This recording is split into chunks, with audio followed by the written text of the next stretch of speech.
নমস্কাৰ আপোনালোকৰ বাবে ভাল খবৰ মুখ্যমন্ত্ৰী জীৱন প্ৰেৰণা আঁচনিক লৈ বিশেষ মন্তব্য মুখ্যমন্ত্ৰী ডাঙৰীয়া আজি যি ফেচবুক লাইভ হৈছিল তাত বিশেষ মন্তব্য আগবঢ়াইছে মুখ্যমন্ত্ৰী ডাঙৰীয়া কি কৈছিলে ভিডিঅ'টোত আপোনালোকে চালেও পাৰিব এইটো ভিডিঅ'টো আপোনালোকৰ বাবে আগবঢ়াই দিছো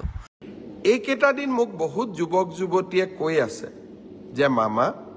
আপুনি কৈছিলে যে 2025 চনত বিএ বিএসসি পাছ কৰা ছাত্ৰ ছাত্ৰীসকলক আমি প্ৰত্যেক মাহত